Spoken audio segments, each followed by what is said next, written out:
compared with the dashboard also, because the same data will come into dashboard.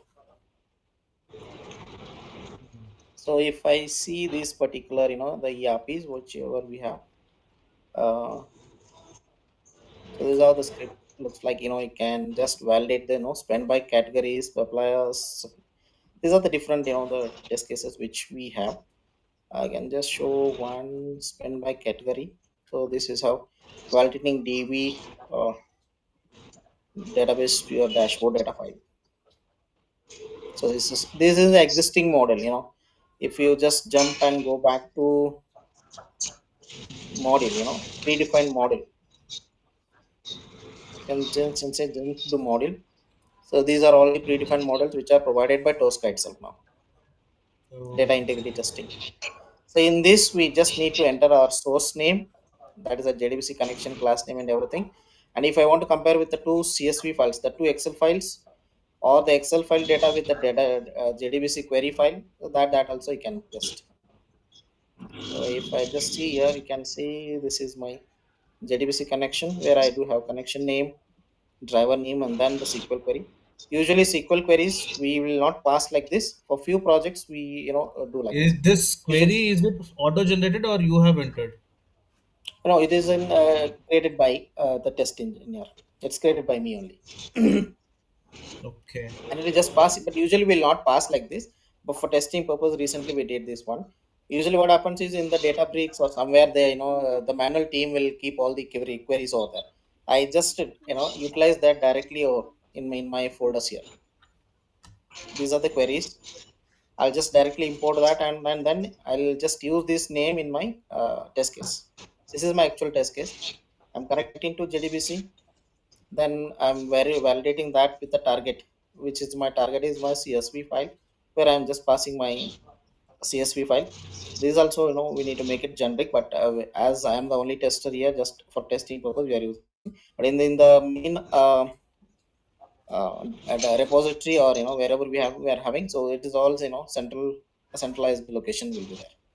So this is the basic validations we do. But once we run this one, you see different kind of reports. You can see reports. This is the report actually makes very interesting. See these many of rows it processed in the source and target both. 2752 lines validating row by row by the human being is very difficult, right? So this it will do it in just fraction of second. So where I can see exact matches, that is the similar records. You can see the differences, no. So due to some, these different unique characters, special characters, the validation misses over there. So Awesome, this is sir. how it goes. And the validation, the report looks like, and majorly they see in the summary, they'll come and see what number of rows are matched. So for matching and all, what level of columns we compare, that columns matching everything will be here. What are the different columns I'm comparing between the row source and a target. So for this test case, I'm comparing for 5 columns data from two different systems, because I'm much worried about only spend amount in that particular categories. So this test case is only for validating amount. So if you see the report, it is just validated, and we see matching of 2,700 records across the two databases. So if this is the case, then we just make it pass. So these 69 errors, whatever we found, these are just difference in the data due to you know this type of unique characters will be there, right? So these matching will fail, because in the source we do have this one, but in destination we don't have. So these kind of stuffs they'll just neglect. And this is the recent another one which we ran.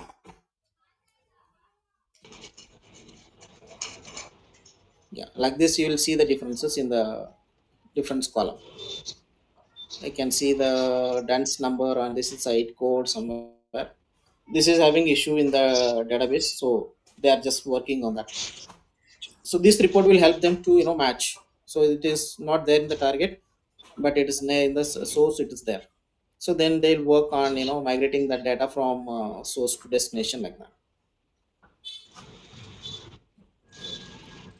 So this will be a different again kind of journey with that one. So And basically, if a person know the end to end of this tool, then he will be a master. He can do anything for today. yes, if you know the Tosca end to end, you can do UI testing, API testing, even database testing, Maybe even desktop application validation testing. Yeah, that everything will be covered by this tool. That's a unique feature of this tool. So this is again again one more different. Again, this is, if you go like this, there are many tools in the market. But yeah, this is an unique tool, you can say, compared to other programming languages tools we have. It doesn't support SAP. Even if you say Salesforce application somewhere, all the modules will not be supported in Salesforce also, because we, as an product based company, we use heavily SAP and Salesforce applications. So for that purpose, we need kind of a unique tool where it supports everything, all the kind of applications whatever we are using. Finally, we are using web application to give it to the end customer, to place an order and everything, to sell that products and everything, right? Like, so UI is there but very minimal. But in the back end, whatever it happens, the ERP applications, Salesforce, SAP, and there are a lot of other internal tools are there, where all our internal tools are legacy and desktop applications are there.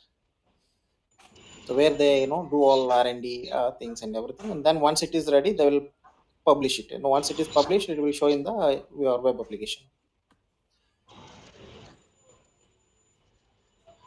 UI test cases are not there right now with me, because these are all database testing question test cases, which were. But even the UI test case also looks similar, like that same. You do have all the existing models for that one. So, but existing models will be there only for validating any specific kind of informations. Like, if I want to read data from Excel, for that you will have a model, existing ready model.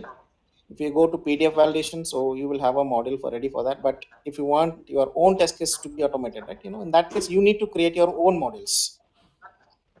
uh, that is our own models, in the sense, like, once I say this is my, I can get 1 second, I'll just show you the UI test cases, how it looks like. Sorry, I'm taking more time than expected. Hey, no, no, no, no, no. Sir, this is more important. You please continue. Okay, one just a minute, I'll just jump If to you are getting late, please let me know. no, no, because I'm just diverting our actual things to some other. But yeah, this is I'm just showing you, a different tools which are available in the market, which we are supporting. And how the market is, it depends. Market depends on both are many different tools nowadays. It depends on Sir, Tosca, it whatever the indicates discussion depend that we have, it is not diversion, sir. It is additional information. information. So Yeah, we can say that's true. I am grateful to know people, like experienced people like you. I'm happy. Yeah, I can say this TFSCX. Okay.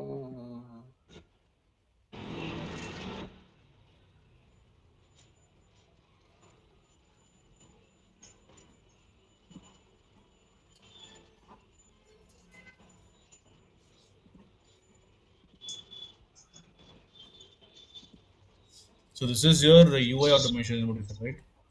Yeah, CX is for Salesforce, and LSG is for the R&D development. UI test cases were there. Somehow for X the reason it is not loading today Sunday. So sorry Sunday for that. holiday for application. No. It has been showing some login issue for me. 1 second, because it's not allowing me to log into my current project also.